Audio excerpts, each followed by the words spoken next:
Honourable members, be seated.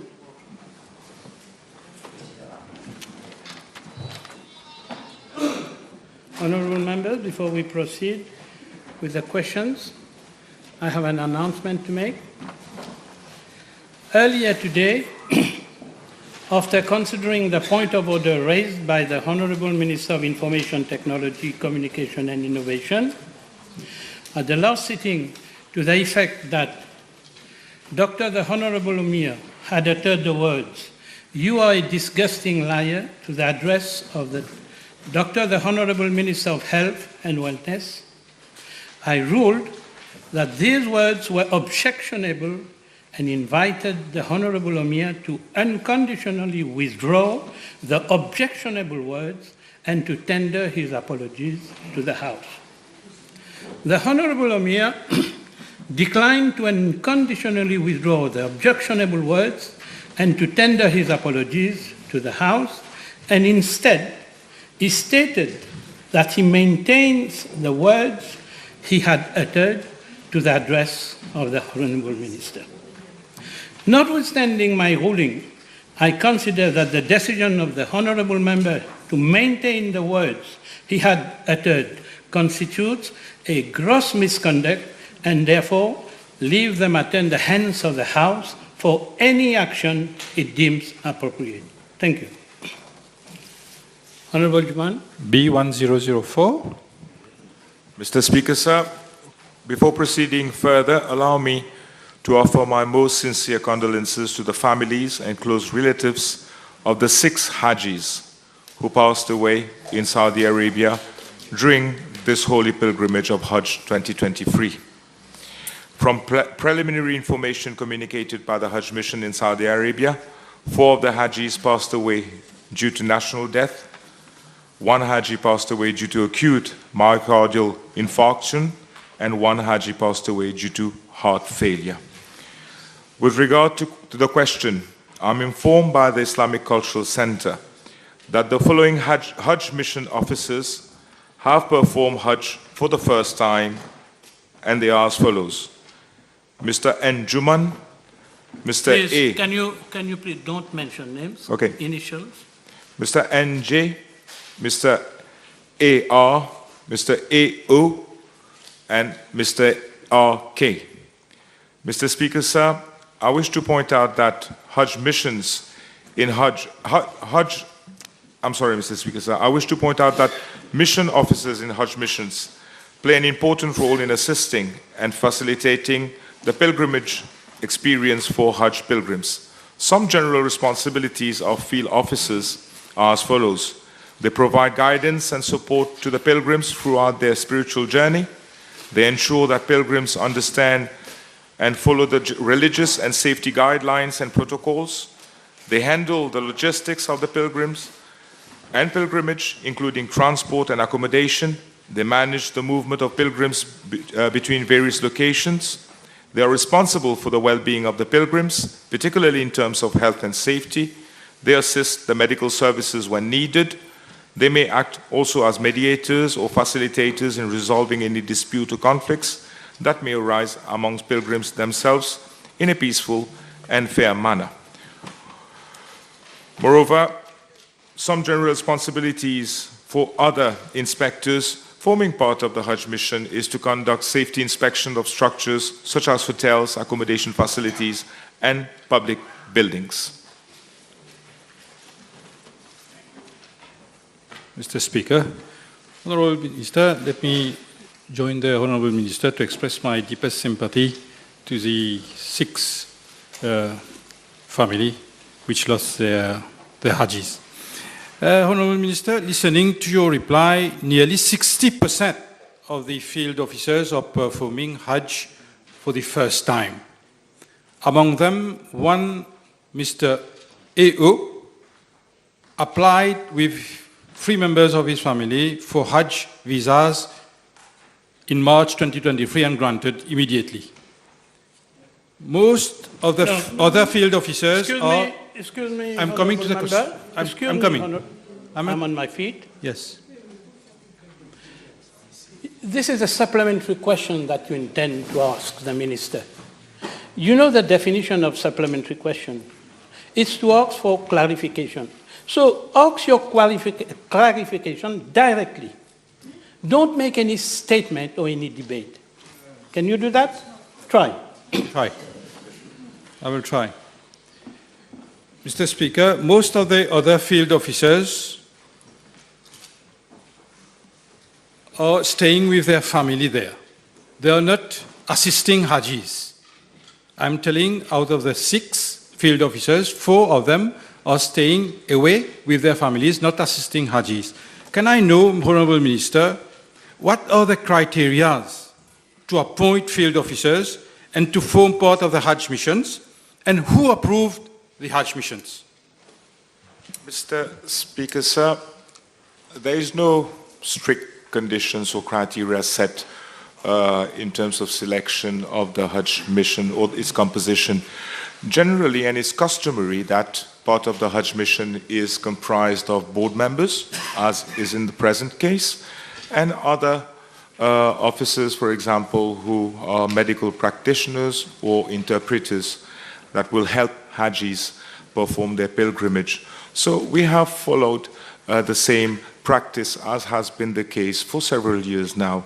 Now, the concern of Honourable Member, whether members of the Hajj mission are staying with their family, I think this is very serious. And if such is the case, Mr. Speaker, sir, I will definitely await a report from the head of the Hajj mission once they are back to see if such practices were ongoing. I will not, of course, be agreeable that, not be agreeable, I will not condone any member, any Hajj officer going to assist Hajis and instead not performing his duties as has been set out in the terms of the Hajj mission. Direct question. Honourable Minister, it's clear that first time 4 of them are on the mission to help and assist Hajis, and 1 of them got their visas. No, put your question. Can I know, Honourable Minister, whether you intend to initiate an independent inquiry to look into the flagrant cases of favoritism? Parce que, Monsieur le Ministre, le favoritisme... Okay, it's okay, it's okay. You asked him if he intends to initiate any action or inquiry. Let the Minister reply.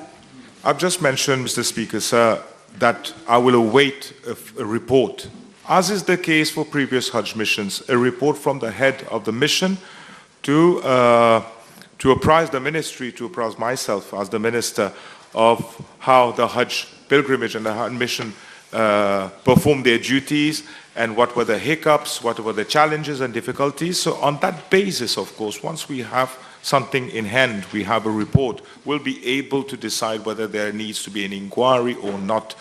I am very, I'm all ears to what the Honourable Member has stated in terms of practices or malpractices. But again, I will need to wait for the Hajj mission to be back, for the head of the Hajj mission to produce the report, and on the basis of findings in the report, then we will decide what to do. Next question.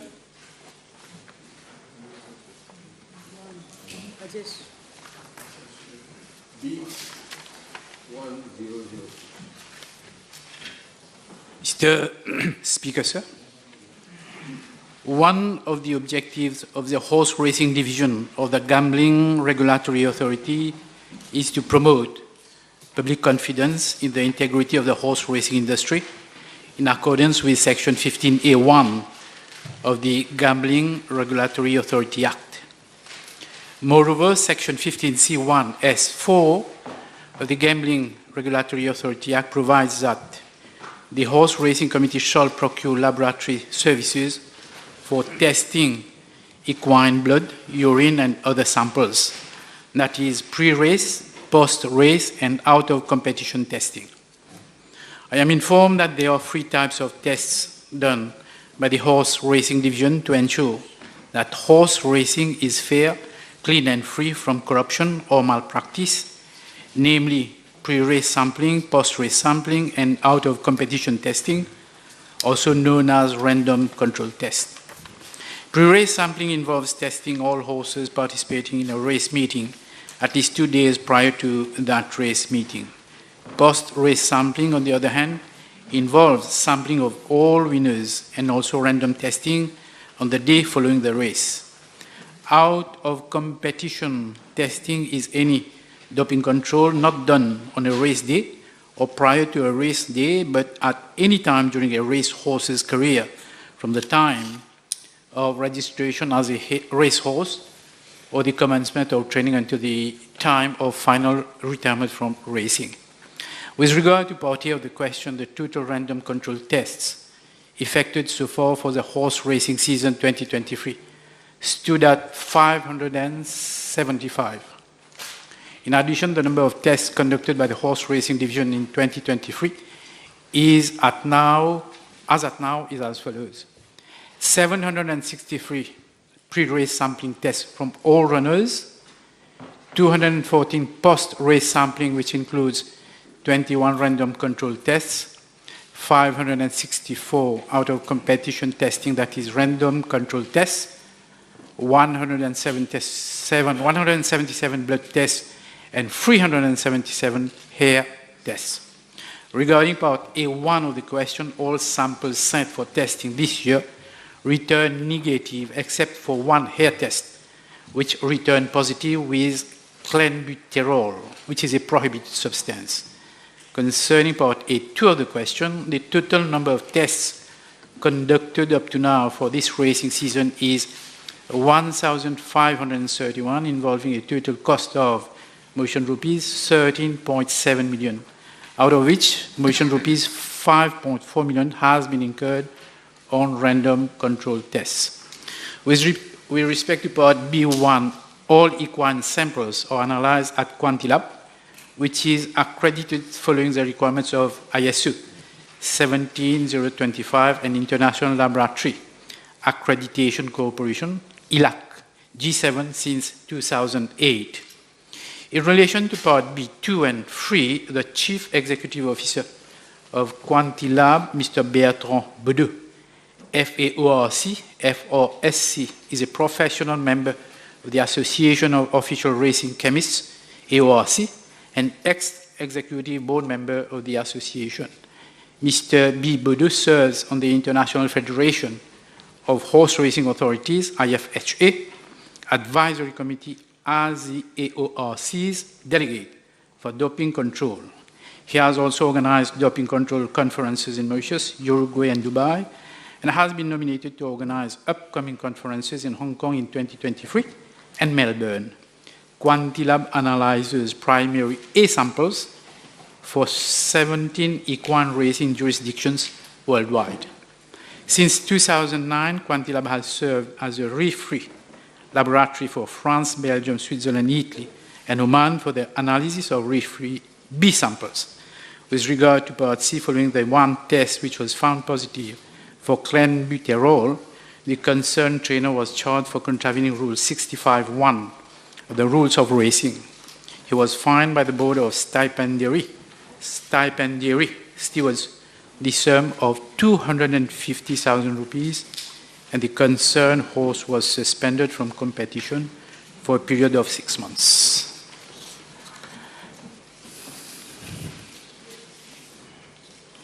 Est-ce que le ministre, qui n'est pas le ministre responsable, s'il a des renseignements, est-ce qu'il y a eu, si quelqu'un est trouvé guilty et il récidive, quelle est l'amende? No, I don't know, because in the first case, this is one of the first cases that we have had only one case. As I said earlier, it was 250,000. In case there is a recurrence of same nature, I don't have. Maybe the horse racing division will decide how much. Further question, you're not the minister responsible, so I'll find another way to have it. Thank you. Let's close the race then. Next question. B1008. Mr. Speaker, sir, following the coming into operation of the light rail transit system in 2020, the free travel scheme was extended to senior citizens, persons with disabilities, and students. The light rail transit system is widely used by students to connect seamlessly between their residence and their educational institutions and vice versa. With respect to part A of the question, I'm informed that on a normal school day, an average of 4,000 students, comprising students from primary schools, secondary schools, and tertiary institutions, travel on board the Metro Express. Accordingly, during the last 6 months, around 400,000 trips were undertaken by students. With regard to part B of the question, in accordance with Regulation 10 of the Light Rail Fares and Light Rail Tickets Regulation 2019, as subsequently amended, any student who wishes to benefit from the free travel or rebated concession student fares on the Metro Express should use his or her student Me card. Accordingly, all students would henceforth be required to mandatorily be in possession of both their student ME card and a student identity card, that is, the bus pass delivered by the NLTA, in order to, 1, benefit from free travel between his or her residence and his or her educational institution on school days only, and secondly, benefit from a reduced concessionary fare if not traveling within his or her residence and his or her educational students or on non-school days or during school holidays. Mr. Speaker, sir, a well-articulated communication exercise by Metro Express Limited in collaboration with the NLTA and the Minister of Education, Tertiary Education, Science and Technology is ongoing to sensitize students in relation to the compulsory use of student Me card. MEL is further carrying out on-site awareness campaigns in educational institutions found along the Metro corridor to inform students accordingly and in order to ensure that the necessary information is disseminated. Mr. Speaker, sir, I would wish also to respond to the matter raised by Honourable Ami Amia at adjournment stage on the 4th of July this year on the subject matter. In fact, a well-established process has already been instituted among the Ministry of Education, Tertiary Education, Science and Technology, the educational institutions, the National Land Transport Authority and Metro Express Limited in connection with the timely issue of a student ME card. There is, to that effect, no excessive delay at the level of the NLTA or MEL in processing the applications for the ME cards, provided that the requests are duly submitted in a prompt manner by the relevant educational institutions and that payment for same is made accordingly. I am informed, sir, that the delay in the processing of the ME cards is due to the non-submission of applications at the level of the schools, whereby some wait for all the students to submit their applications before submitting same to the NLTA. Mr. Speaker, sir, I need to point out that an adaptation period was indeed provided to the students since the beginning of the school year for them to get accustomed to this new mode of transport, and at the same time allow them to procure their student Me cards through their respective educational institution. I would therefore take the opportunity to make an appeal to the educational institutions for them to promptly submit the applications of the students, including the relevant payment in connection thereto, so that the Me cards could be made available to the students at the earliest. In the meantime, sir, and in order to provide a stress-free experience to our students on board the light rail, Metro Express Limited has adopted a flexible approach until the end of July 2023 towards students using the Metro Express to attend their educational institutions. Thank you, Mr. Speaker. So I refer to the reply to part A of my question. The Minister replied that around 400,000 students benefited from free transport. May we know what is the cost involved, please? Yes, Mr. Speaker, sir. What I said was that during the last 6 months, yes, around 400,000 trips were undertaken by students. Evidently, Mr. Speaker, sir, there is a cost to all this, and in the case of the Metro, the Metro Express Limited, in terms of computation of the free travel for the light rail, Metro Express Limited is currently compensated on the same premise as the bus operators, that is based on the number of light rail vehicles put in operation. MEL is accordingly being paid a compensation to the tune of 229,500 rupees, 229,500 monthly per light rail vehicle, inasmuch as a light rail vehicle has a carrying capacity equivalent to 300 passengers, which is roughly 4.5 higher than those of a bus. Therefore, the payment of the free travel scheme to MEL does not account the number of students effectively being conveyed on board the light rail, but rather the number of light rail vehicles put in operation in a particular month. And the same mechanism has been put in place as we are operating in the bus system presently. Thank you, Mr. Speaker, sir. I would like to come to the reply given to the part B of my question with introduction of ME-card system. The Minister mentioned in his reply that a well-established process has been established since it involves different institutions and LTA ministries and other institutions. May we know what is that process for processing the application of the ME-card? Yes, Mr. Speaker. I thank the Honourable Member for this question. This should enable the clarification of the students also and their parents, this question, I mean. In fact, the steps to obtain a student ME-card is as follows, Mr. Speaker, sir. Any student who wishes to procure a student ME-card should approach his respective educational institution, who will in turn send his details to the NLTA based on a template. The information is then checked at the level of the NLTA, is checked and validated by the NLTA based on the database kept by the latter. The NLTA, after verification, will submit the list to MEL. Upon receipt of the list from MEL, NLTA, MEL will liaise with the schools for payment. And once payment is effected, MEL initializes the cards with the details of the student, that is, his address, the name of the educational institution, and then the ME cards may be collected by the educational institutions. Next question. B1009. Mr. Speaker, sir.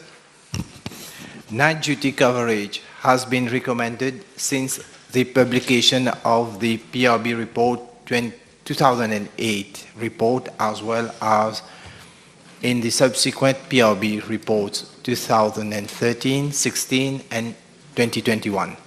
According to PRB report 2021, the night duty is optional for consultants in charge, specialists, senior specialists who were already in service as at 30th June 2008, either in a substantive capacity or have been in an acting capacity for at least a year, and is mandatory for new entrants to the grade of specialist, senior specialist as from 1st January 2013. Mr. Speaker, certain errors, omissions, and clarifications, PRB 2008 report mentioned was made that the objective of the implementation of night duty coverage in the obstetrics and gynecology and pediatrics department was to decrease maternal deaths, infant mortality, and to improve the health services in general. Hence, consultant in charge and specialist, senior specialists in these fields had to be physically present to ensure coverage at night against payment of an appropriate night duty allowance, and the night coverage would be optional for consultant in charge and specialist, senior specialist in service, and mandatory for new entrants as from 1st January 2013. Recommendation was also made that the night duty coverage may be extended to other fields should the need arise. The above recommendation has been made in subsequent PRB reports 2013, 2016, and 2021. In line with the above recommendations, same was announced in Budget Speech 2022-2023 the Ministry implemented the 24/7 hour service in the obstetrics and gynecology, anesthesia, and pediatrics department with effect from 1st August 2022. Mr. Speaker, sir, it is this government that has, after numerous recommendations and consultations, been able to successfully implement the 24 hours in-house specialist service to ensure better health care delivery to our patients after 4 in the afternoon. Thank you, Speaker. Can the Honourable Minister state the number of specialist doctors involved in the 24/7 specialized medical services? Mr. Speaker, sir, the number of doctors involved in these services, as per the figures that I have, is in the obstetric and gynecology, the specialists involved are 30, pediatrics 31, and anesthesia 37. It means to cover the whole 24 hours services in these three different fields. These are the numbers of doctors involved, specialists involved.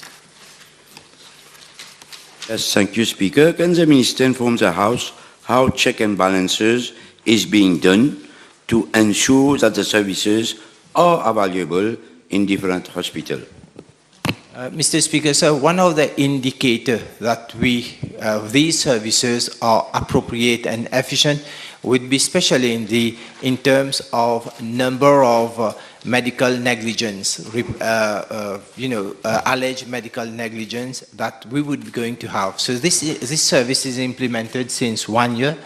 So I believe that we have to give a few more years, and then we can assess the efficiency of this service. And this is in the right direction, because specialist services in the hospital, especially for critical care, when it concerns obstetrics, gynecology, and child, I think it is with time that these services can be assessed. I'm confident that we are in the right direction to make specialists available on the 24 in-house services since last year.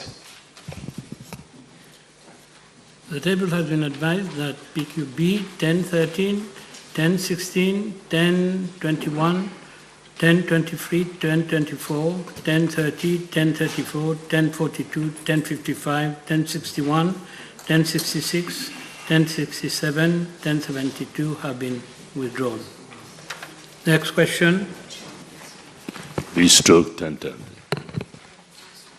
Mr. Speaker, sir, the skill mismatch problem is a multi-sectoral issue which concerns a number of authorities. In view thereof, my ministry, together with these stakeholders, including the Ministry of Education, Tertiary Education, Science and Technology, are taking a series of initiatives to address the problem of skills mismatch in our country.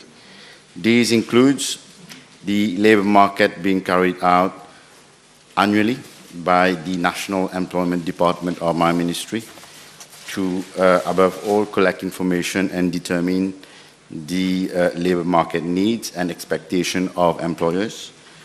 Secondly, the development of a national skills development strategy by my ministry for the period 2022-2026 to chart the pathway for skills development in line with the needs of our country and the vision of the government. This strategy, Mr. Speaker, sir, which consists of 65 actions anchored around 3 main strategic clusters, namely tackling skills imbalances, strengthening the education and training system to prepare and empower young people for the future, and improving skills system effectiveness, is already being implemented.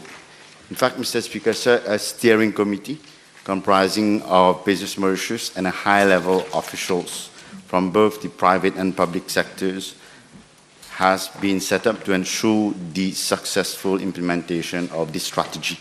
The committee has already met on a number of occasions. Thirdly, reinforcement of the career guidance and counseling services to students as from grade 9 to enable them to make right choice of subjects and thus be in line with the market demand. Such services are also provided to students of higher grades, job seekers, and the public at large with a view to guiding them in choosing the right career path. Next is the development of university and other higher education institutions, curricula in accordance with the requirement of the market. And then a regular review of the curricula of courses offered by the MITD, which falls under the aegis of our ministry, in collaboration with the industry experts so as to align them with the market needs and to incorporate latest technology. In addition, under the apprenticeship scheme, the MITD is providing on-job training, hand-on experience so as to bridge the gap between theory and practice. This enables job seekers to acquire industry-specific skills and improve their employability. The MITD is also organizing career fairs to help job seekers and employers to find suitable matches based on skills, qualification, experience. The introduction of a spectrum of training programs, skilling, upskilling, and reskilling schemes designed specifically to cater for the needs of the labor market. A few examples are the dual training program, the National Skills Development Program, which is demand-driven and allow employers to come out training programs with selected registered training centers to address their specific skills need. There's also the graduate training of employment scheme, and financial initiatives are also being provided by the HRDC to employers to encourage them to invest in the training of their employees with a view to upgrading their skills or acquiring new skills. And then there is the National Training and Reskilling Scheme, which was introduced in 2021 to allow for the skilling and reskilling of some 6,000 individuals who lost their jobs due to COVID. Mr. Speaker, sir, in addition to the above, my ministry is currently working on the setting up of the Skills Development Authority, which shall inter alia be mandated to regulate technical and vocational education and training sector. The legal framework thereof is already in force. Thank you very much, Mr. Speaker. If I understand the Minister well, there is a multi-sectoral committee which has been set up with the steering committee to steer the process. Can the Minister inform the House whether, as to now, whether this committee has submitted an interim report? Mr. Speaker, sir, the committee has met on several occasions and they are doing their job. Ultimately, they will come up with a report, I presume. They have to. Can I ask the Honourable Minister a specific report? Is there a minimum and maximum threshold in terms of number of foreign employees in each of specific sectors identified? Unfortunately, I do not have this information at hand. I shall provide. Next question. B1011, sir. Mr. Speaker, sir, the new Pointe du Sable Community Health Center was already inaugurated on 23rd February 2023. Monsieur le Président, est-ce que le ministre est au courant qu'à la moindre averse, l'eau est infiltrée à travers le plafond et que le personnel doit poser des seaux et autres récipients dans ces moments-là et que cela représente un vrai inconvénient pour les patients?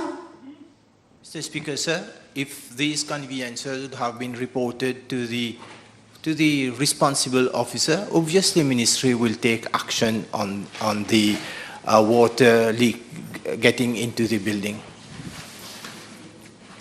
Est-ce que le ministre peut nous dire si ces inconvénients, si ces problèmes lui ont été adressés?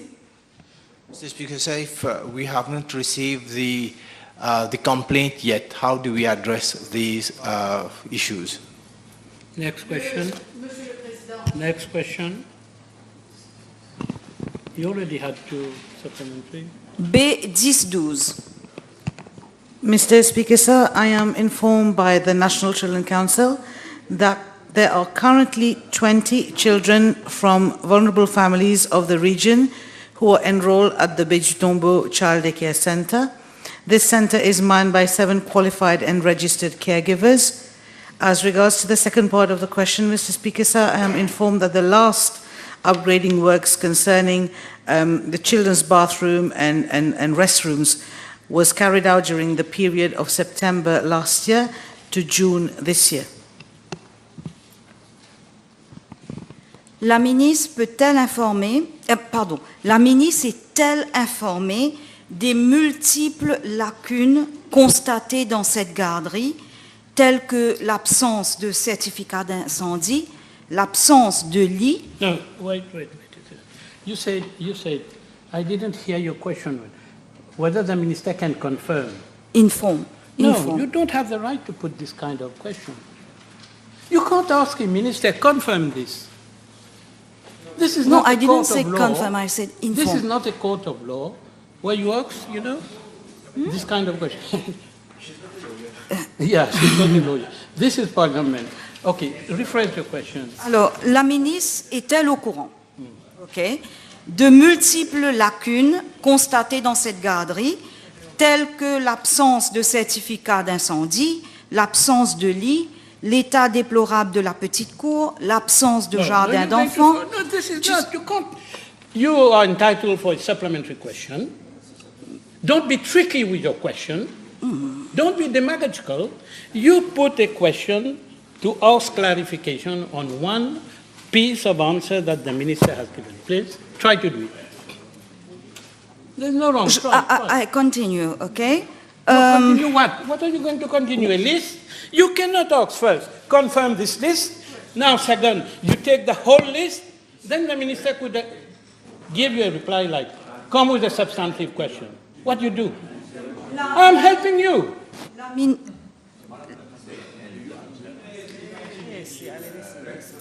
Monsieur le Président, la ministre est-elle au courant des multiples lacunes constatées dans cette garderie, dont la présence d'une balançoire et d'une glissade sur une surface en macadam? Monsieur le Président, je suis disposé à déposer des photos. This is question time. Keep all these papers. Keep all these papers there. So the minister will reply for whatever lacuna or whatever manquement qu'il y a là-bas. Mr. Speaker, sir, I heard the honourable member with her supplementary question, and I would like to inform the honourable member and the House that there is a fire clearance certificate in place, there is a health certificate in place. When it comes to other shortcomings, such as balançoire and swings and all that, whatever shortcomings that are identified during our numerous visits are highlighted to the manager and they will be addressed. So, Mr. Speaker, sir, I very humbly seek your assistance here to remind the honourable member that she should not just come here with supposition, montant ça, mon amène le photo.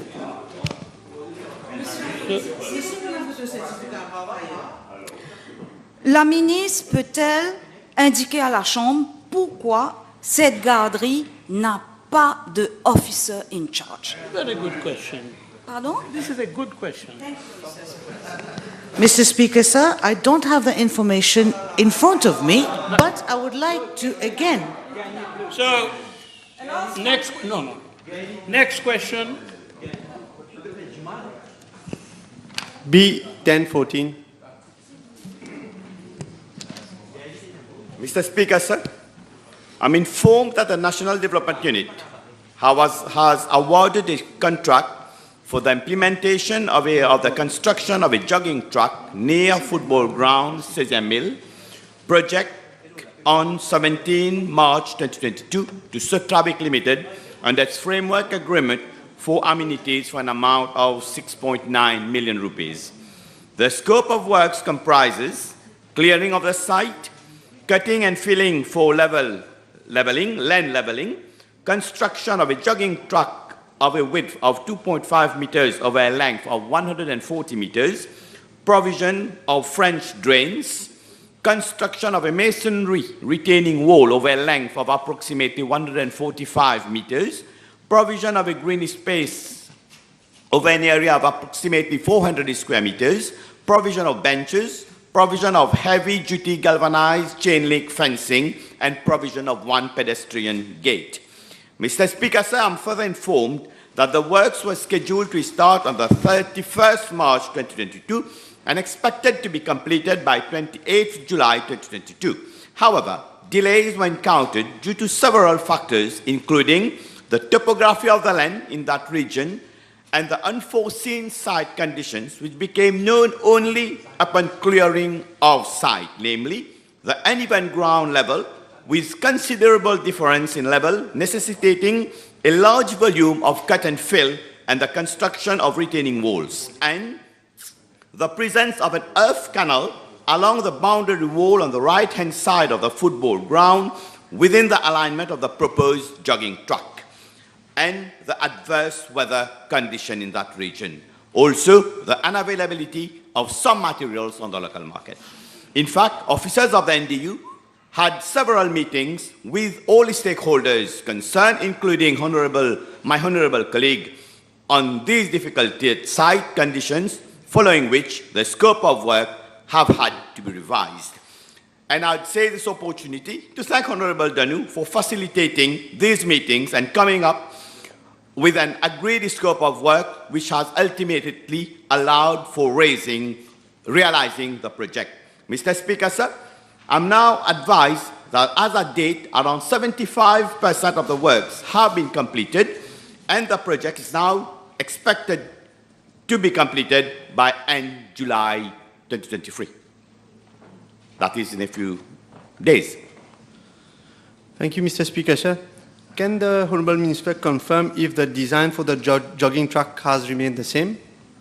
Mr. Speaker, sir, I'm informed that the scope of work for the jogging track have been amended twice. Firstly, following a tender exercise carried out in August 2021, the bid amounts received was significantly higher than the cost estimates. In this respect, I'm informed that after consultation with the stakeholders concerned, it was agreed that the embellishment work in front of the football ground be excluded from the scope of works for consideration as a second phase of the project. Secondly, as I mentioned earlier in my substantive reply, the very difficult site conditions for the implementation of the project were known after clearing of the site. In fact, while the revised scope of work included the construction of the jogging track with double lanes of 2.1 meters on the three sides of the football ground, the scope of work have had to be amended further as the LDA recommended the realignment of the natural path, which was directly on the proposed alignment of the third side of the football ground. I am further informed that the slopy topography of the land, which would have necessitated a large volume of cut and fill on one hand, and the construction of a taller masonry retaining wall on the other hand, the cost of the project would have exceeded the approved cost estimate significantly, notwithstanding the fact that the project would have been further delayed.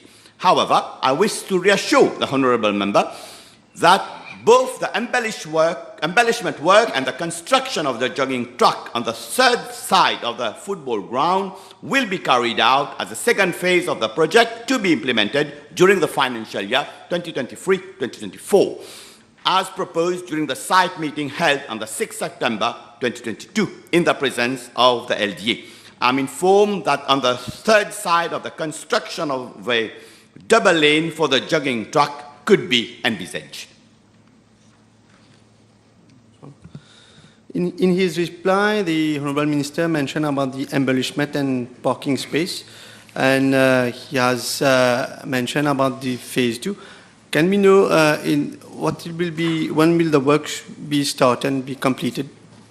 Mr. Speaker, sir, when we finish the first phase that is coming to an end in July 2023. Immediately after, we'll launch the bidding exercise for the second phase. Next question. The Speaker. Then B1015. Mr. Speaker, sir, the Economic Development Board has 8 global offices which were established to implement a comprehensive international trade and investment attraction program in selected locations with measurable outcomes. The offices are based in France, India, China, South Africa, Kenya, Japan, Singapore, and the United Arab Emirates. These foreign offices actively promote Mauritius as an attractive investment destination by showcasing the country's business-friendly environment, organizing investment forums and roadshows, and facilitate investment projects by providing advisory services. In addition, the foreign offices focus on identifying and expanding export opportunities for local enterprises, helping them access international markets and promoting made-in-Mauritius products globally. Regarding trade promotion and export assistance, through its international representations, EDB supports local businesses in their export endeavors through market access initiatives, trade fairs, biosell meetings, trade missions, and market intelligence and research. With respect to providing a breakdown of total expenses incurred for the operation of the offices located abroad, including the amount of foreign direct investment and exports of goods, I am tabling the details thereof. Although the Honourable Minister is not the substantive minister, but he's well versed in finance. Now, looking at the figures, and I also have the figures from the Bank of Mauritius, will he agree that those officers that are situated in Asia, and in particular Japan and Singapore, are underperforming, given that for the year 2022, they have only brought in about 3 billion of FDI to the country? Will he agree with me that these officers are underperforming?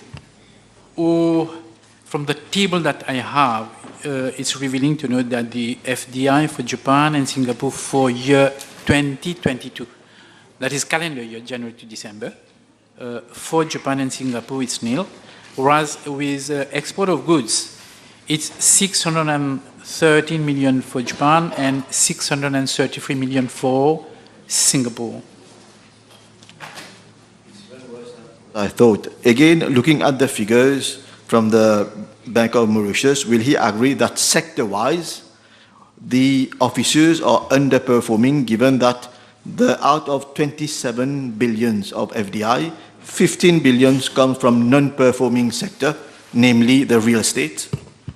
Well, I will stick to the figures as revealed in the table. These are the figures that has been submitted to me. I'll contain myself to replying to your question according to my table. Next and question. not the, yeah, I'm tabling, I have table anyway. It's okay. Next question. No next question? Time over?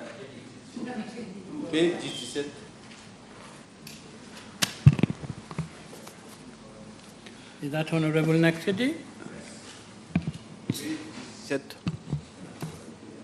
Mr. Speaker, sir, if I may.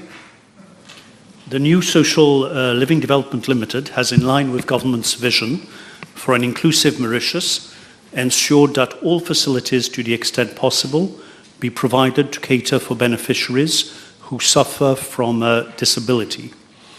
And my colleague, the Honourable Minister of Social Integration, has regularly raised the issue of ensuring that the new social housing project takes full account of the number of disabled within our population.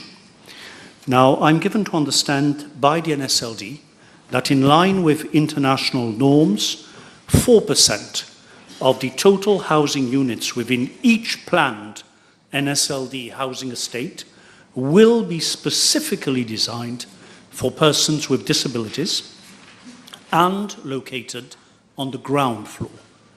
These houses will be equipped with the following features to facilitate the day-to-day living of people with disabilities.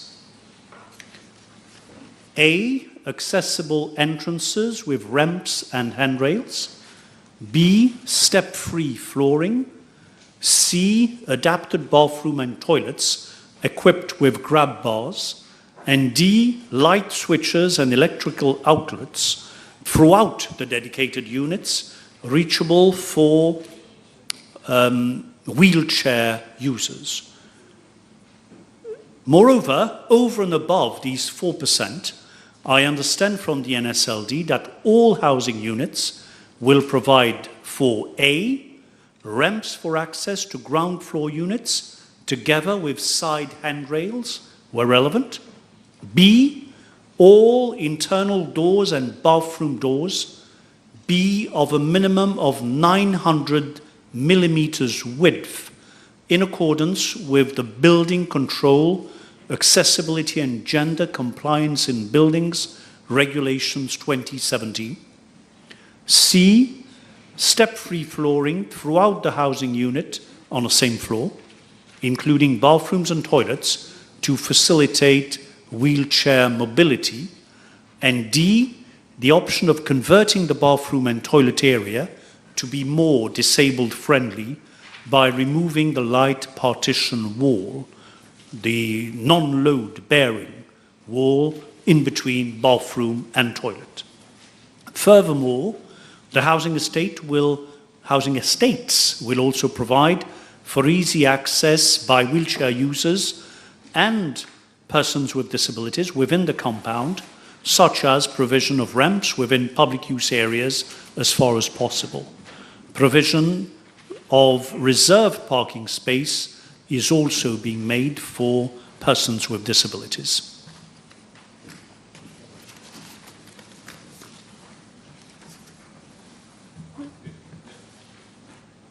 Thank you. I welcome the arrangements being made for the disabled, but can I ask the Honourable Minister whether the selling price for these units will be the same as the conventional one? They will be the same, sir. Next question.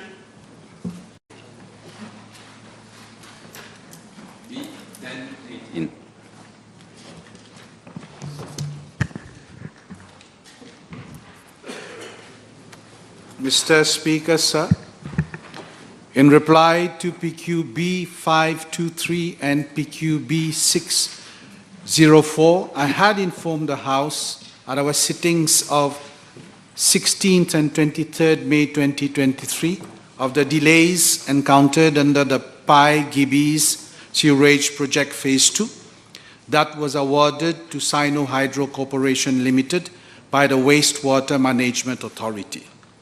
Mr. Speaker, sir, the contract was awarded on the 31st of July 2019, prior to the outbreak of the COVID-19 pandemic. As I had already informed, the delays were mainly due to closure of borders in China and in Mauritius, difficulty faced to import labor, equipment and machinery, slow progress of work, a continuous decrease in resources on site, and financial difficulties that the contractor claims to face in order to honor the obligations under the contract. Mr. Speaker, sir, I'm informed that since August 2020, the Wastewater Management Authority had drawn the attention of the contractor through numerous meetings and correspondences to its failure to execute the works at a reasonable pace of advancement to meet its obligation under the contract. The Wastewater Management Authority issued more than 43 strong letters and 35 warnings to Sino Hydro Corporation Limited to express concern on poor performance and lack of planning, slow progress of works, absence of remedial measures and appropriate methodology to catch up delays to expedite progress of works, failure to fulfill contractual obligations and duties under the contract, continuous decrease in the number of equipment as well as labor on site from 120 in April 2021 to around 25 in June 2023, and demobilization of labor and equipment from site. Mr. Speaker, sir, it should be noted that it is a contract requirement that the contractor mobilizes sufficient resources, that is equipment and manpower, for the completion of the works in order to meet the completion date. And the Wastewater Management Authority has been supervising the contract and strictly enforcing its condition. Mr. Speaker, sir, I am moreover informed that a meeting conducted at the Wastewater Management Authority on May 15, 2023, the contractor stated that it will not complete the works under the contract, even if the Wastewater Management Authority granted them another extension of time with or without costs. The reasons put forward by the contractor pertain to geological conditions, wayleave issues, importation of foreign labor, and supply of resources, among others. Sino Hydro Corporation Limited also requested for a review of costs and terms for completion of contract. Mr. Speaker, sir, it must be highlighted that the contract for Pai-Gibi Sewerage Project Phase 2 was awarded following an international bidding exercise conducted by the Central Procurement Board. The Wastewater Management Authority examined the request from Sino Hydro Corporation Limited to review rates in the context of prevailing public procurement legislations, directives and guidelines, as well as the conditions of the contract, and same was not approved. It must be noted that despite the opening of borders, the contractor had intimated its intention not to recruit additional labor on the contract. Mr. Speaker, sir, the matter was examined at the level of the Wastewater Management Authority Board, together with all the occurrences in the contract's project execution and legal advice obtained. It was noted that the Wastewater Management Authority had taken all possible actions for Sino Hydro Corporation Limited to complete the works by the contractual completion date. However, there has been little change in the rate of development of the works, and the contractor has indicated that it does not intend to continue performing its responsibilities under the contract. Mr. Speaker, sir, for all the above reasons, and as a last resort, the Wastewater Management Authority issued a notice of termination to Sino Hydro Corporation Limited in line with clause 15.2b of the conditions of the contract on 23rd June 2023 with effect from 7th July 2023. During the notice of termination period, the contractor is required to secure and make safe the site. I thank you, Mr. Speaker, sir. Monsieur le Président, l'annulation d'un contrat d'une telle envergure cause évidemment un préjudice contractuel, infrastructurel, technique et financier. Puis-je demander au ministre si la WMA a réclamé des dommages et intérêts aux contracteurs en faisant notamment jouer le performance bond ou d'autres clauses de garantie bancaire? Et si oui, quel sera le montant des pénalités qui seront versées à la WMA? Mr. Speaker, sir, all these issues is being looked into by the Wastewater Management Authority, and due consideration will be given to these issues. With regard to the amount, I don't have the information with me, Mr. Speaker, sir. Au vu de l'annulation du contrat, de l'échec du projet et des nombreuses défaillances du contracteur, le ministre peut-il nous dire si la WMA envisage de disqualifier définitivement l'entreprise Sino Hydro pour lui interdire de participer à d'autres appels d'offres et ainsi réduire le risque d'un nouveau gaspillage des fonds publics? Yes, all necessary actions have been taken, and the Public Procurement Office has been informed, Mr. Speaker, sir. Next question. B1019. Mr. Speaker, sir, with your permission, I wish, first of all, to congratulate our national football team for its victory in yesterday's match against Angola in the context of the COSAFA Cup.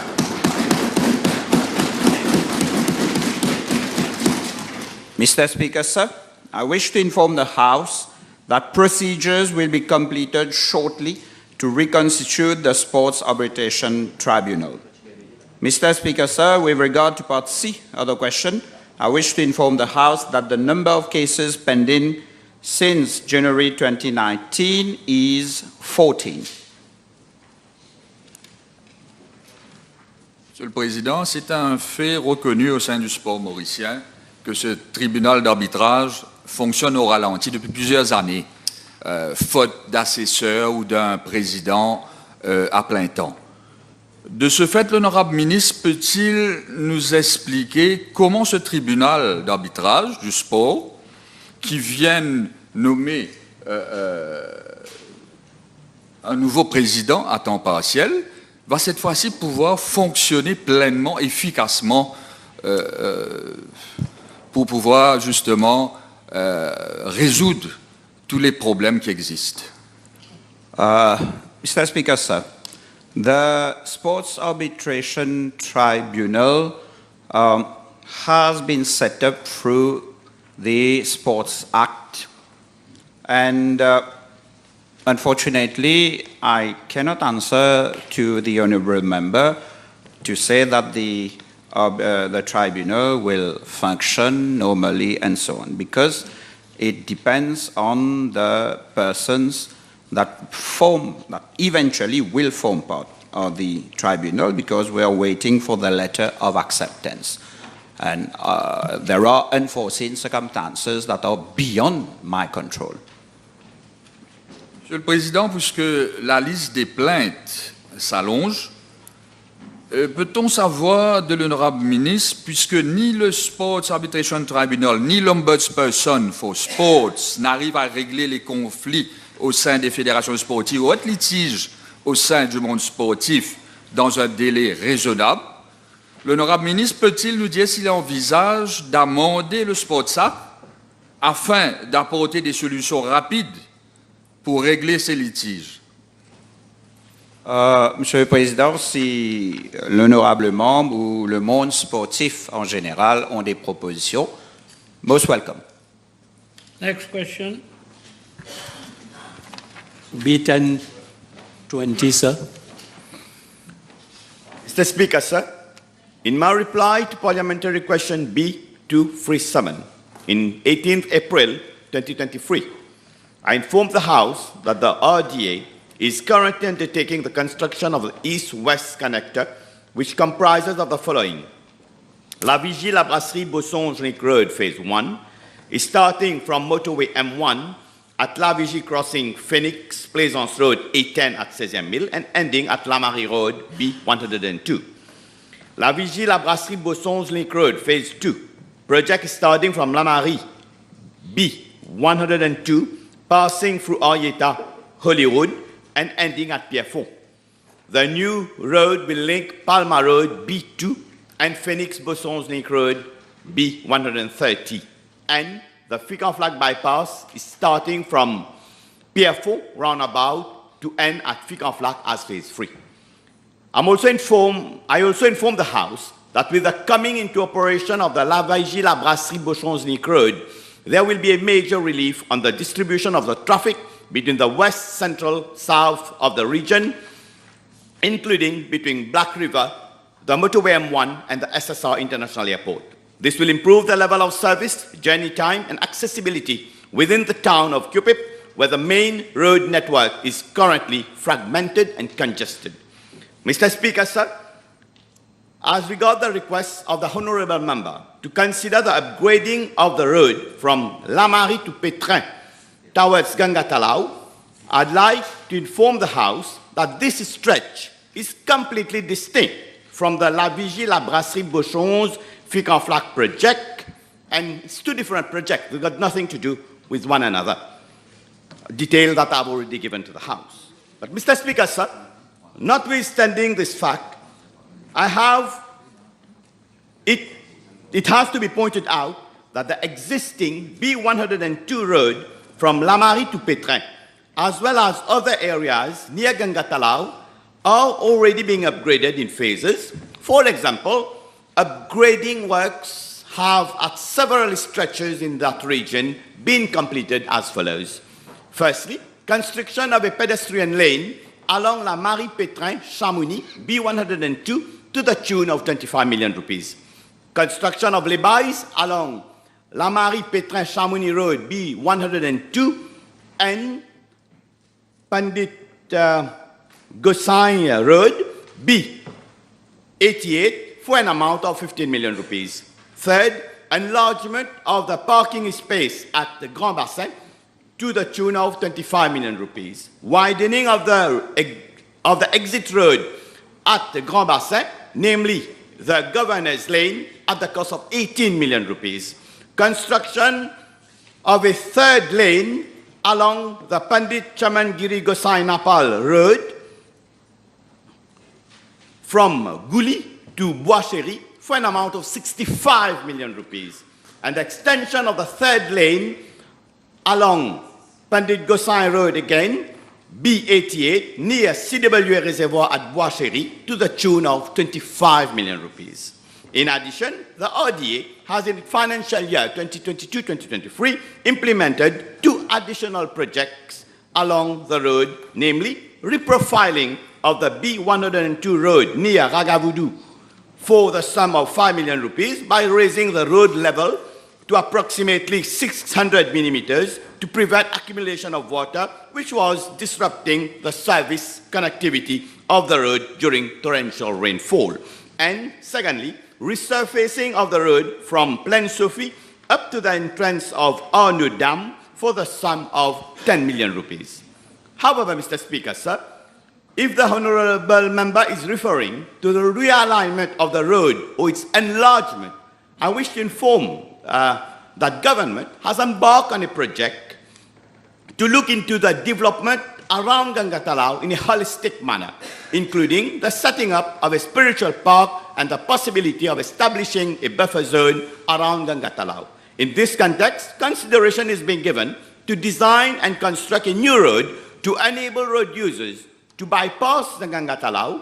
This bypass will provide a direct route from Pétrin to Bois-Chéry, thus reducing travel time and enhancing the level of service along the Pandit Chamangiri Gosai Napal Road, ex-Grand Bassin Road, B88. On the same premise, the upgrading works and the types of upgrading, whether realignment or enlargement, which the roads around the vicinity of Gangatalao may require, will be looked into in the proposed holistic development. Thank you. I have caught your eye. Thank you, Mr. Speaker. You always catch my heart.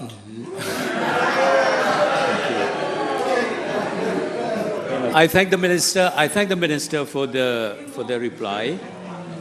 In view of the fact that we know how intense is the traffic between La Brasserie, La Marie, and Gangatalao during the Mahashivratri and often when we have some events there. In view of the fact that there has been an upgrading of some segments, as the minister himself mentioned, may I ask the Honourable Minister whether he can consider the fact that we can have a proper 4-lane road between La Marie and Gangatalao, and that could be an extremely interesting solution for traffic coming from the west, coming from the Central Plateau, that is the Plaine Williams, and coming from the south. Whether he can consider this possibility, because I personally believe that this could be a very interesting solution. Before the minister answers, it looks like honourable member wants to come back to his former position. With so many suggestions. Let the minister reply. Well, unfortunately, qui va chasser perd sa place. And Mr. Speaker, sir, as I mentioned earlier, there is a ministerial committee looking into that, and we'll have a holistic approach, and we are looking to different possibilities, the buffer zone, the bypass. So we'll stand guided by the expert advice of the engineers of the RGA to look into the matter. Thank you. Next question. Thank you, Mr. Speaker, sir. B1022. Mr. Speaker, sir, I'm informed by the District Council of Pamplemousses that the proposed construction of an incinerator at Long Mountain, consisting of a reinforced concrete building, including supply, installation and commissioning of an LPG-fired incinerator and gas network installation. On the 29th of March 2022, a plot of land to the extent of 1,055 meters square was acquired by private agreement. It's situated at Ilo Branch Road, Long Mountain, and was vested into the District Council.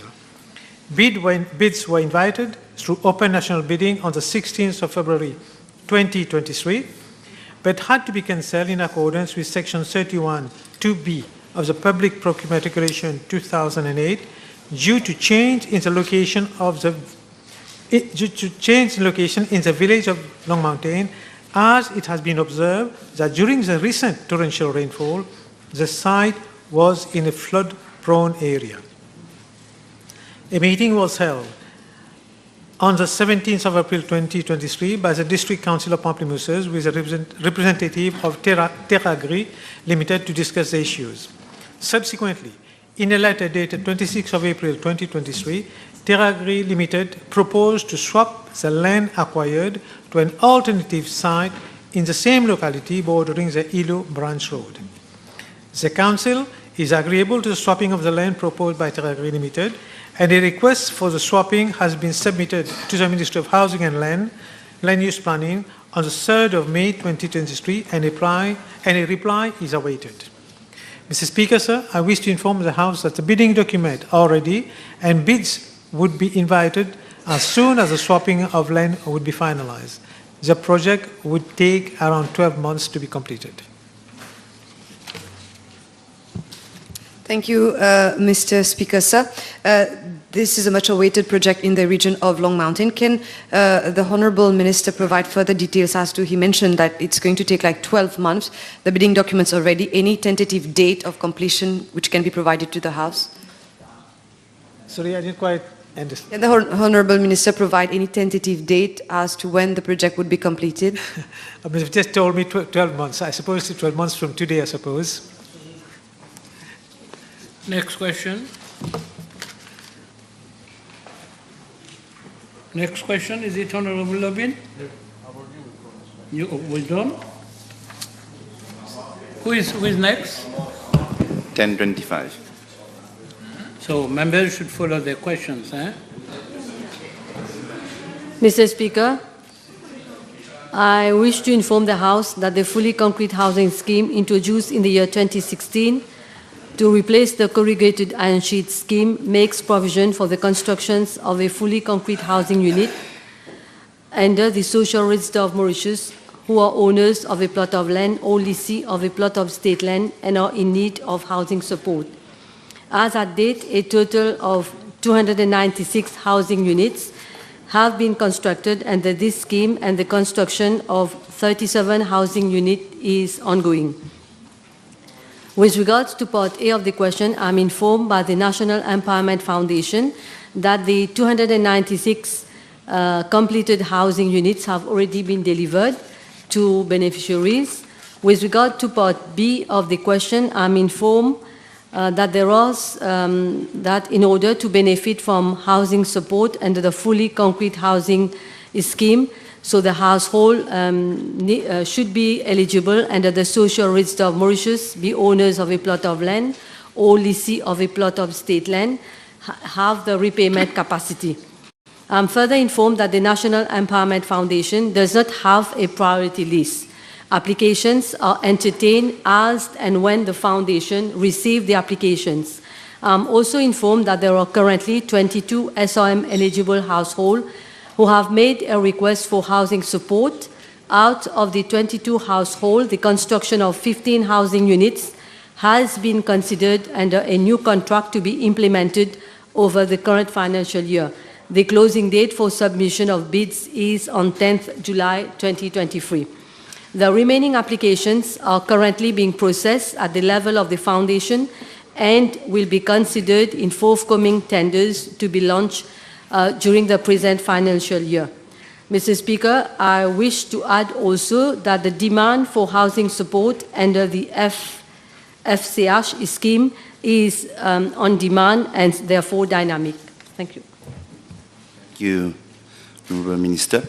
Can the Minister inform the House whether there is a contributive amount of around 250,000 rupees that the beneficiary should pay to be eligible for the house? If so, will the Minister consider to be more flexible on this amount or even provide a flexible payment plan?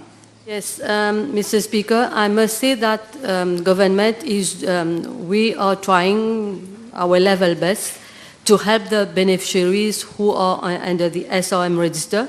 So, as per information received, the government pay 80% of the cost of the house, so the beneficiary pays only 20% over a period of up to 35 years, depending on the repayment capacity of the applicant. So, as you can see, we are doing our best to help the beneficiaries. They are paying only 20% of the cost of the housing. So the house actually costs around 1.2. So they pay very reasonable, I must say, only 20% over a period of 35 years. So if I may add, if a beneficiary has difficulty to repay the monthly installment, so I'm sure the NEF does everything to help the beneficiary. So, c'est pas couteau à la gauche, forcer les bénéficiaires à payer s'ils n'ont pas le moyen. We are very flexible. No, so it's my second supplementary, Mr. Speaker. Part B of my question, Honourable Minister, I will request you to inform the House about the number of of requests on the waiting list. Please provide the information. And you mentioned that you have 22. This is the same question, Mr. Speaker. Please, Mr. Honourable Member, listen to me. You're trying to put two questions in one. You already put a question. Let the Minister reply. No, I don't want to listen to anything. I gave my ruling. I gave my ruling, the Minister. You asked the Minister. So if you continue, you'll have to withdraw. The Minister will reply. Mr. Speaker, as I have said in my reply, so there are currently 22 applications. We have received 22 applications, and we are processing the 22 applications. So it is on demand. We don't have people on the list who are waiting for the houses to be constructed. Next question. B 1026. Mr. Speaker, sir, I wish to inform the House that as soon as this video was released on social media, Some silence, please. my ministry has taken prompt action to intervene in order to provide the necessary protection and support to the minor. I am informed by the Child Development Unit of my ministry that on the 3rd of July 2023, following the circulation of the said video on social media, which displayed physical abuse of the minor MS by her mother, an inquiry was immediately initiated with the collaboration of Brigade pour la Protection de la Famille. The inquiry led to the identification of the minor, the mother, and that of their residence, which is at, I won't mention where it is. Following information received about the whereabouts of the mother, she was arrested by the Brigade pour la Protection de la Famille and brought at Bombo Police Station together with the minor for an assessment. Mr. Speaker, sir, officers from my ministry comprising of the Family Welfare and Protection Officer, a childcare worker and a psychologist provided support and interviewed the minor.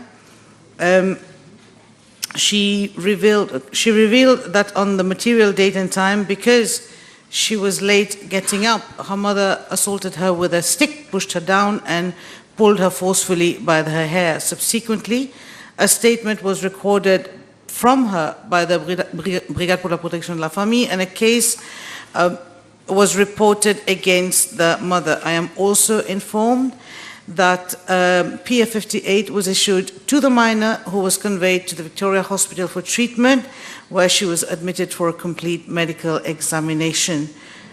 Mr. Speaker, sir, on the 4th of July, upon application, the Children's Court issued an emergency protection order in favor of the minor. I am also informed by the Commissioner of Police that on Tuesday, the 4th of July, the mother was provisionally charged for the offence of attempt at murder before the District Court of Black River, and she has been remanded to police cell until today, 11th of July. I am also informed that the minor has been examined by the Principal Police Medical Officer last week, Friday, in presence of officers of my ministry. As at yesterday, the minor was discharged from hospital, and in view of a present high risk of her being further abused for her own protection and in her best interest, the minor has been admitted in a shelter of my ministry. Mr. Speaker, sir, inquiry is ongoing for possibilities of reintegration of the minor within an appropriate family setup. Thank you. Thank you, Mr. Speaker. Second, that the Honourable Minister indicate to the House whether such cases are dealt with solely by officers of her ministry. Mr. Speaker, sir, in such cases where where it is suspected or it has been detected or reported that there are cases of abuse or harm towards a child, there is a child protection team comprising not only officers of my ministry, but yes, obviously with the family welfare and protection officer of my ministry, together with a social worker, a psychologist, a member of the police force, who in civilian clothes move out of office, both within and after office hours round the clock, to attend to such cases. So it is a multidisciplinary team that react and attend to cases of child in distress. Mr. Speaker, sir. Thank you, Mr. Speaker. Sir, the Honourable Minister stated earlier that the list of support provided to the minor, is there any psychological support provided to the parents in such cases? Sorry, support to the parents. Mr. Speaker, sir, I will take the example of this case. At the moment, the parent has been remanded to police cell with no bail. But we have, at the level of the ministry, a parental empowerment resource center, which has been set up since December last year at the Child Protection Services outstation at Mocha, and it's being implemented in other child protection outstations. It is a professionally based multidisciplinary project where we look at empowering parents with the right skills, with the right knowledge that they need to become more effective at parenting or as caregivers.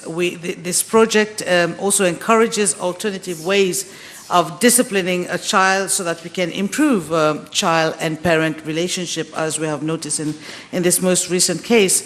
It is a project that's being implemented both with the parents and professionals at the level of the Child Development Unit outstations, and this is done specially through focus group meetings, Mr. Speaker, sir. Next question. B1027. Mr. Speaker, sir, the Mauritius Post Limited is a private company incorporated in March 2003 under the Companies Act 2001, following the enactment of Post Office Transfer of Undertaking Act. The company is governed by its constitution and managed by a board of directors and has its own HR procedure. Therefore, Mr. Speaker, sir, it is not the practice to disclose information with regard to government-owned companies, as such disclosure may cause prejudice to the company in its operation. Thank you. Next question. Mr. Speaker, one question. It's not a practice to ask questions, so what question are you asking? At least give me the chance to ask the question. It's not a question of chance or no chance, a question of standing orders, questions of rules and regulations. So the minister has said that it is not a practice.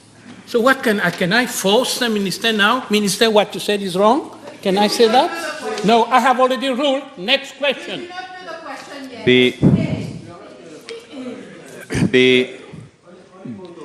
No, there is no point of order. You're making an abuse. Next question. I am asking you to withdraw these words and present apologies to the House. or else you withdraw from the chamber. I withdraw. Thank you very much. Of course I'm happy. B1028. Mr. Speaker, sir, there are 3 advisors employed on contract in my ministry, namely Mr. Tirat Musan, Senior Advisor, Mr. Andy Kinsley Lai Kongling, Advisor on Information Matters, and Mr. Moganadan Mertu, Advisor on Public Relation Matters. Mr. Speaker, sir, the salaries of advisors are determined by the Pay Research Bureau. The terms and conditions of employment are approved by the Ministry of Public Service, Administrative and Institutional Reforms. With your permission, I'm tabling information with regards to their salaries and fringe benefit.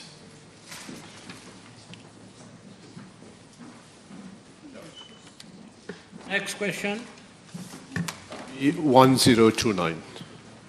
Mr. Speaker, sir, targeted HPV vaccination has been introduced in Mauritius in 2016 as a primary prevention strategy against cervical cancer.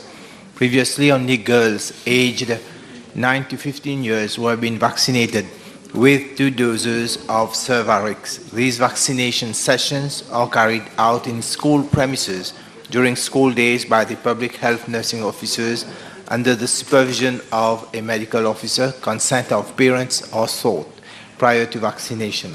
Moreover, public health nursing officers in area health care centers routinely check health cards to assess the vaccination status of girls aged 9 years or above. In case the child had not been administered the vaccine needful is done accordingly. Mr. Speaker, sir, as per the updated recommendations from the World Health Organization in December 2022, it was noted that a single-dose schedule of Gardasil 9 can provide a comparable efficacy and durability of protection of a 2-dose regimen of Cervarix for both boys and girls aged 9 and 15 years, and a 2-dose regimen is effective in adolescents aged above 15 years. These recommendations were endorsed by the National Immunization Technical Advisory Group, referred as MONITAG, and it was decided to administer 1-dose schedule of Gardasil 9 for children aged 9 to 14 years and to administer 2-dose schedule of Gardasil 9 for adolescents aged 15 years. Mr. Speaker, so in line with the WHO and MONITAG recommendations, funds to the tune of 160 million have been earmarked in budget 2023-2024 for the human papillomavirus program, which would target both boys and girls aged 9 to 15 years. Accordingly, some 20,000 doses of Gardasil 9 vaccines are being procured for administration to the target groups this year. Additionally, some 57,000 doses would be procured so as to pursue the vaccination campaign in 2024. So the Gardasil vaccination is under the procurement process. Supply, the minister had stated 80,000 vaccines for 160 million rupees. Now it's 77,000 vaccines, 20 plus 57. Yes. Is that correct? Yes, this There has is been a correct. reduction. Now, can I ask the Honourable Minister the procurement method being used for this? Is this a tender exercise or direct procurement? It's tender exercise, but so far the information I have, there is only one supplier, one manufacturer of this vaccine, but yet the ministry will undertake a tender exercise for the procurement of this vaccine. Thank you. In 2000, those who were 14 years old in 2016, when the vaccination program had started, and the more so there are 2 vaccines to be injected. Now, can I ask the Honourable Minister, for those who are 23 years old today, 9 years ago, 2016 plus 9, 23 years old, have they all been vaccinated 2 doses, or there are still some outstanding cases? Yes, so because this is according to a consent of parents to get vaccinated. So obviously, if yearly we have been vaccinated nearly 10,000 girls, and I'm sure that not all the girls have been vaccinated. So this is where the campaign, the information campaign to sensitize public that it's important to do this vaccination should be carried out so that those, even after 15 years old, they can be vaccinated under this program. So we believe to have them coming to us and saying that they are willing to be vaccinated. So again, we'll need their consent to get these vaccines. Yeah. So the table has been advised that PQ B 1032, 1039, 1046, 1047, 1062, 1063, 1071 have been withdrawn. Next question. Thank you, Mr. Speaker, sir. B 1031. Mr. Speaker, at the outset, I wish to highlight that all the recreational centers, including the one at Bilmo, were handed over to the Ministry of Health and Wellness to be used as quarantine centers for COVID-19 patients. In May 2022, the recreation centers were handed over back to the ministry, and since then, major renovations works are being carried out to the premises. I'm informed that most works, most repairs, and the procurement and supply of different items have already been effected. Upgrading and maintenance work, wherever warranted, have been completed. With regards to the remaining work, like general painting and carpentry works, are in progress and are expected to be completed in some 2 months. I wish to inform the House that once all the works are completed, the recreational centers will be open to our seniors.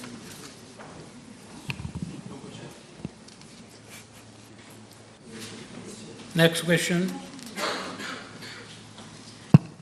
B 1033. Mr. Speaker, sir, I'm informed by the Municipal Council of Port Louis that there is an existing stone drain over a distance of 100 meters and a width of between 1 to 1.2 meters, which was constructed a long time ago. Maintenance of the said drain is carried out by the Council. Following the investigation carried out by the Council, it was found that the stagnation of water was due to a topographical problem, namely the inadequate slope of the drain. I'm informed by the Council that the procurement exercise for the cleaning and desilting of the canal between M1 and Conti Street, along with other sites, has already been carried out, and the contract will be awarded by next week. Work could start by the end of this month.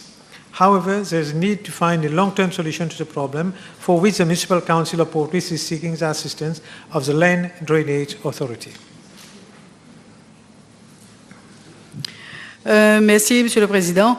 En attendant que les travaux commencent, est-ce que le ministre peut impress upon his colleague, the Minister of Health, pour que des consultations régulières aux familles soient faites sur place, vu la prévalence de la fièvre dengue? I'll discuss with my colleagues and inform you about the problem. You've already replied? The reply normally should come from you to me. Next question. You have another question? Next question. 1035. B 1035. Mr. Speaker, sir, on the 13th of June 2023 at about 11:20 hours, a complaint was received at the level of the Police de l'Environnement against discharge of filthy water into Rivière Rempart at Orietta. A joint inspection involving officers of the Pollution Prevention and Control Division and the National Environmental Laboratory of my ministry, along with the Police de l'Environnement, was conducted in the region, more precisely at School Road, Morcellement-Citaram, and Morcellement-Pousson at Orietta, on the same day at around 13:30 hours. It was observed that the water of the river at School Road, near the residence of the complainant, was slightly turbid. An investigation was also carried out upstream of the river at Morcellement-Citaram and Morcellement-Pousson. The water was clear and had no abnormalities. I am further informed that 4 water samples were collected by the NEL for analysis as follows. Near the residence of complainant at School Road, Morcellement-Staram, and 3 samples upstream of the river at Morcellement-Pousson.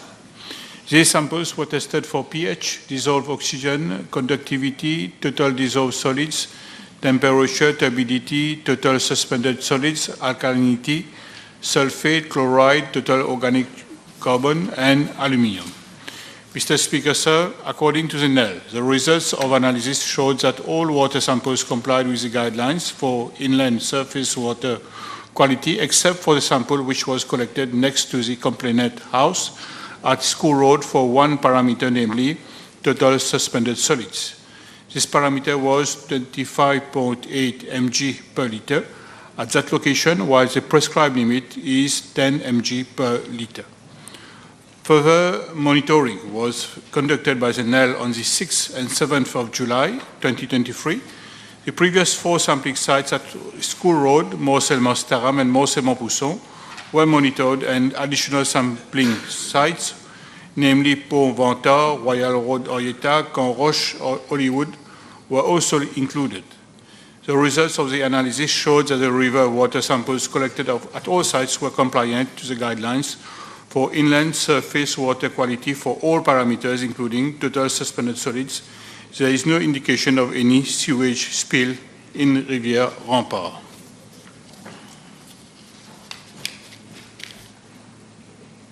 Je vous remercie, Monsieur le Président. À la requête de plusieurs habitants de la région, il semblerait que sur un intervalle de 2 à 3 semaines, un liquide, des eaux usées sont déversées dans cette rivière. Alors, le ministre serait-il favorable à l'organisation d'un site visit en présence de tous les députés de Vaqua-Floréal? Merci. Monsieur le Président, comme je l'ai mentionné, les contrôles sont faits d'une façon régulière et pas plus loin que le 6 et le 7 juillet 2023, des samples ont été prélevés par le National Environmental Laboratory. Donc, s'il y a des complaintes, s'il y a des doléances des membres du public sur place, bien sûr, les officiers se feront un plaisir et aussi s'assureront que les samples soient collectés pour être analysés. Qu'en est-il du site visit? Ces visites seront effectuées par les officiers. Si l'honorable membre souhaite être présent, ben, je passerai le message au National Environmental Laboratory. Merci. Honorable Bullen. Thank you. Question. B-stroke 1036.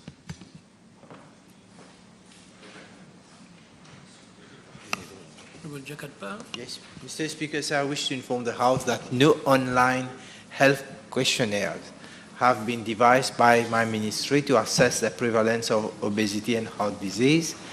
The Non-Communicable Diseases NCD Health Promotion and Research Unit has been entrusted to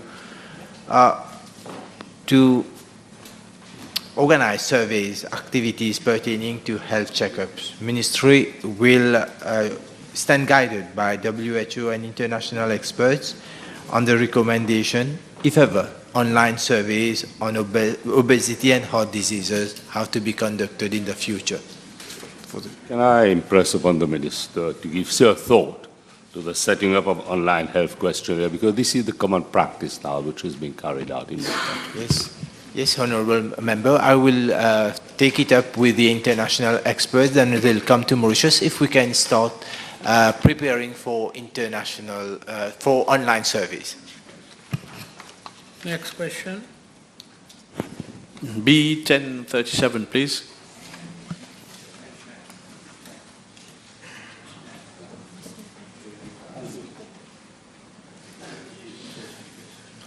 Honorable Ganu is not here. Next question.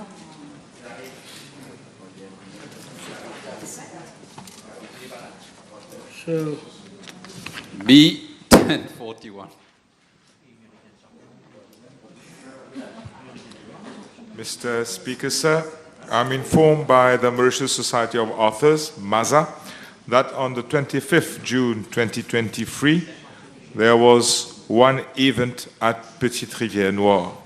In connection with this event, I'm also apprised by MASA that on the 29th of June 2023, the District Council of Black River informed that the Village Council of Cas-Noyal had organized a music day on Sunday 25th of June 2023 at Petite Rivière Noire Football Ground.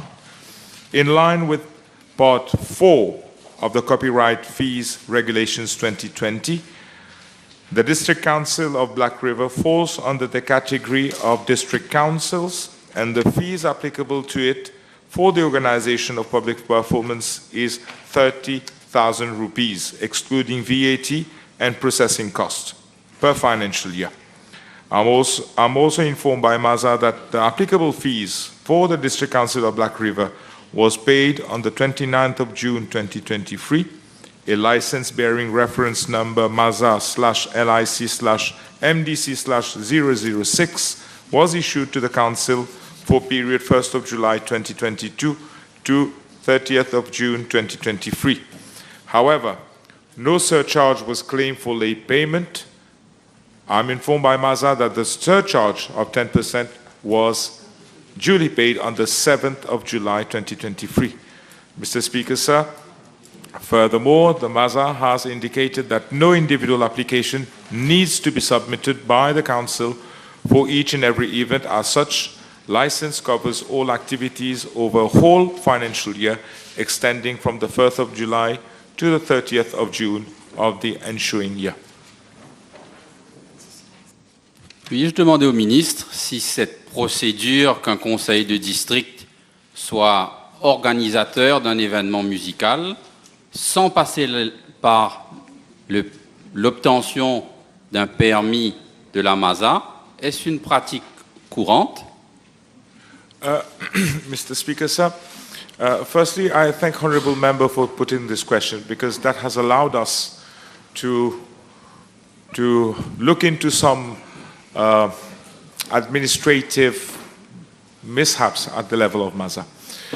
Usually for certain councils, for certain institutions, the copyright regulation today provides that they can pay a one-off fee that covers an unlimited number of events or concerts or musical activities being organized over that financial year. This is the case for the District Council of Black River.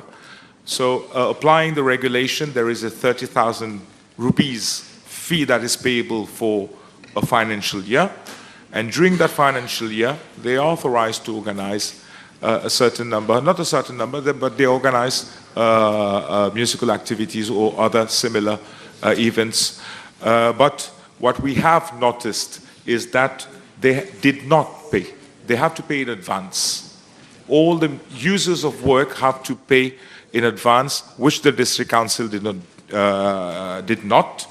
And in case of late payment, there is a 10% surcharge that is applicable. So what the District Council has done, they have paid the copyright fees at the very near end of the financial year, and thereafter the 10% surcharge was applied to them for late payment.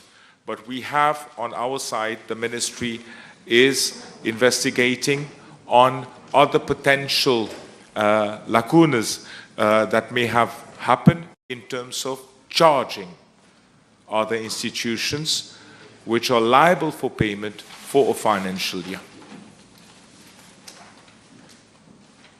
Monsieur le Président, je n'ose imaginer que c'est suite à la question parlementaire que j'ai envoyée que le Conseil de district de Rivière-Noire ait été courir pour régulariser la situation. Pour autant, puis-je demander au ministre la date à laquelle la police a été informée par écrit de la tenue de ce concert?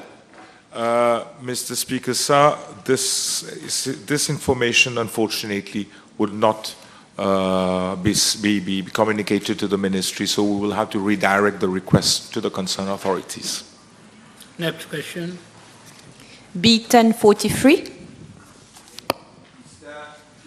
Mr. Speaker, sir, The high-level sports assistance scheme is designed to provide support to elite athletes to achieve their full potential in their respective sports discipline.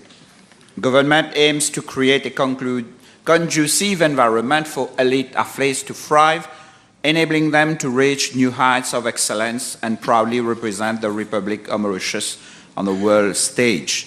With your permission, Mr. Speaker, sir, I'm tabling the list of high-level athletes benefiting from the scheme and the monthly quantum thereof.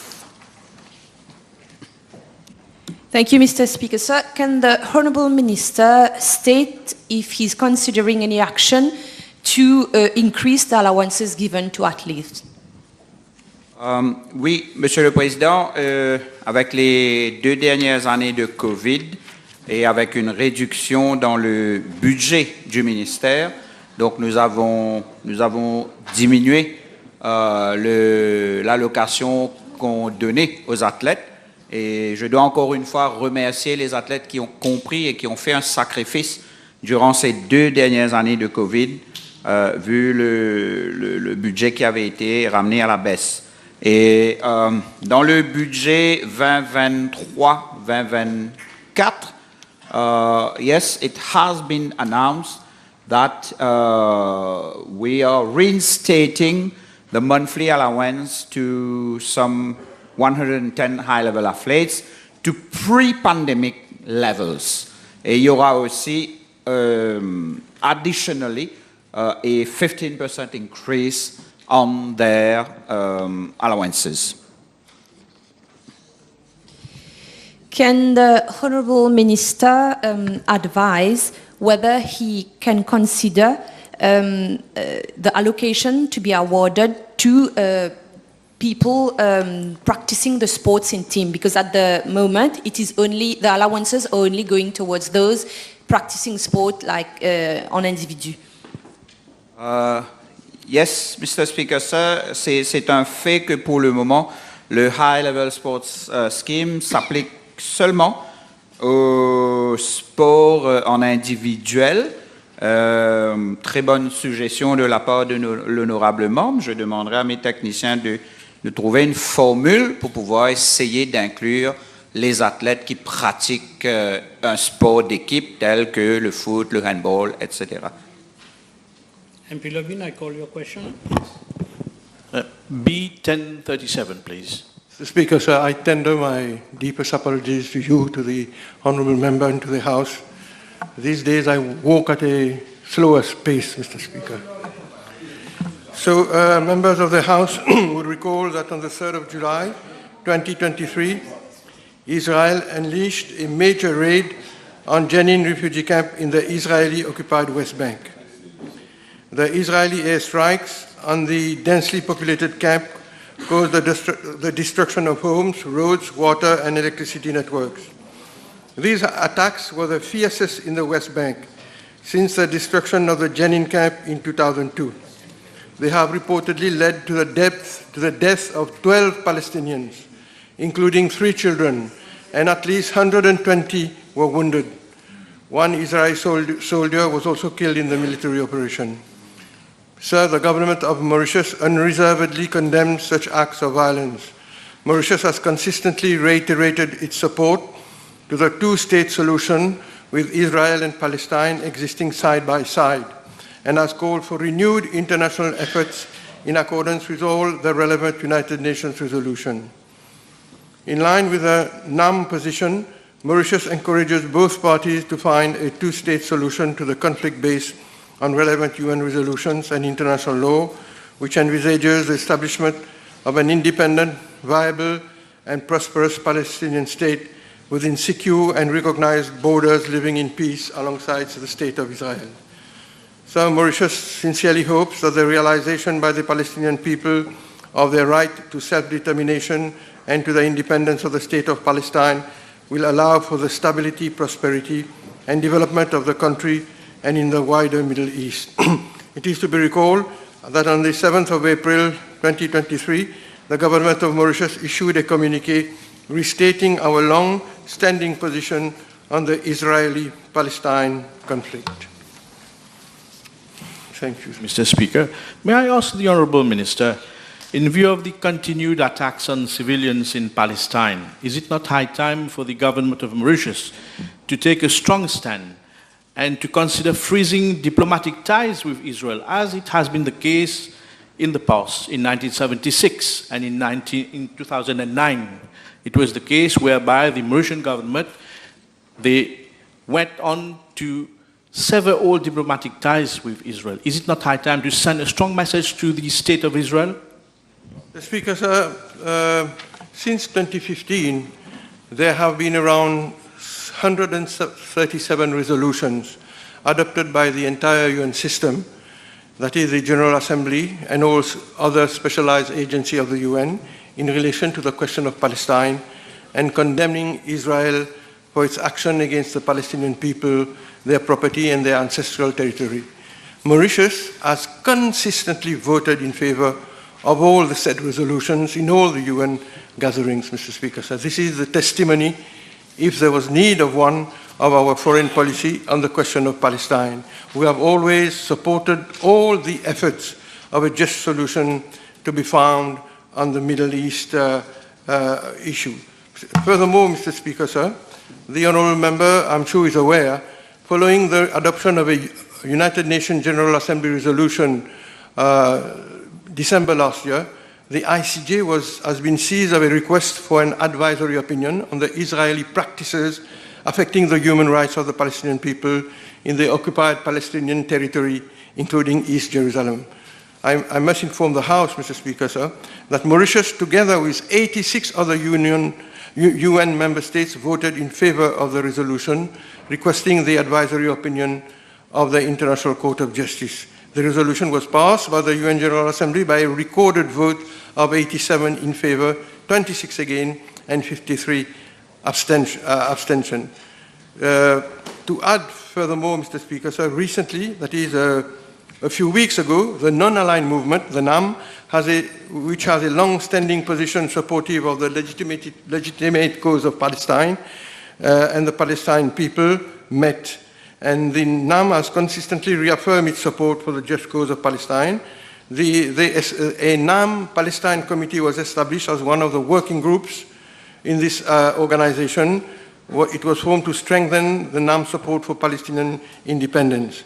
And the last meeting took place in Azerbaijan during the meeting of the Coordinating Bureau from the 5th to 6th of July, and our country was proudly represented, Mr. Speaker, sir, at the meeting by our ambassador, His Excellency Ambassador Kunjal, permanent representative of Mauritius to the United Nations in New York. All these, Mr. Speaker, sir, points to the direction that Mauritius has been we have been coherent and consistent in our positions toward the defense of Palestine. Thank you. The table has been advised that PQB 1052, B 1060 have been withdrawn. Next turn. B 1044.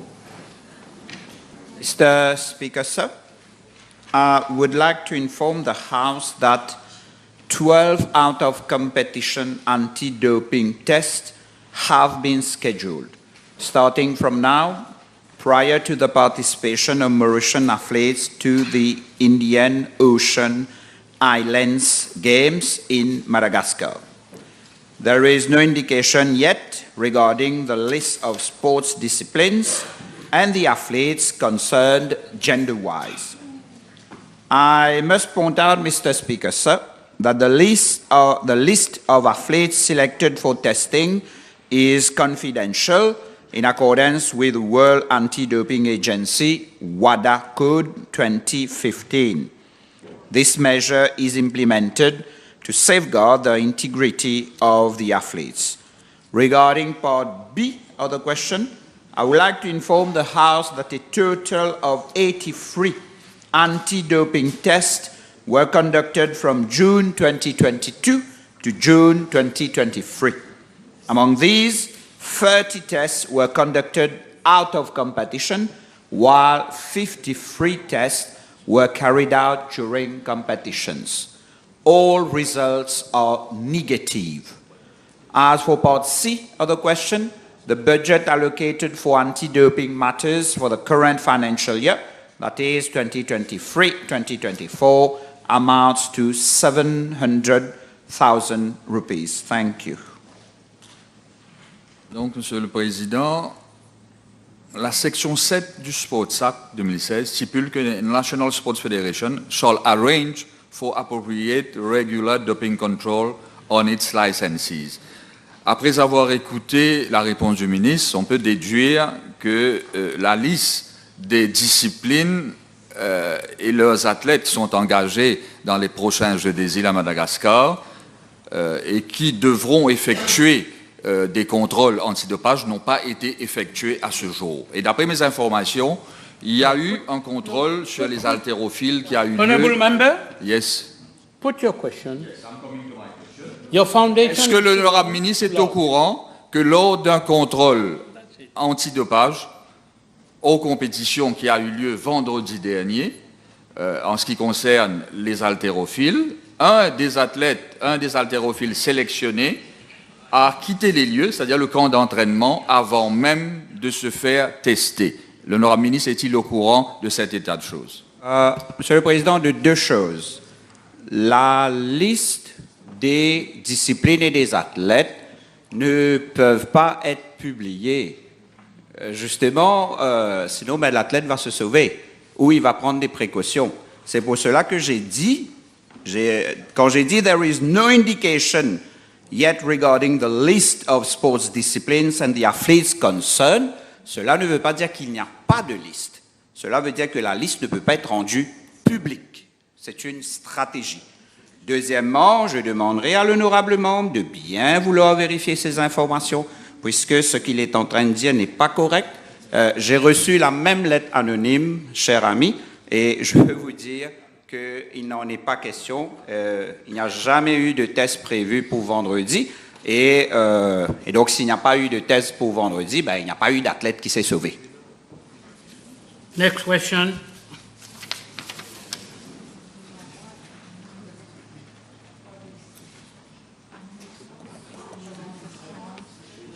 Is that Honorable Lashman Roy? So you're not following your question? I've already withdrawn. Thank you. No.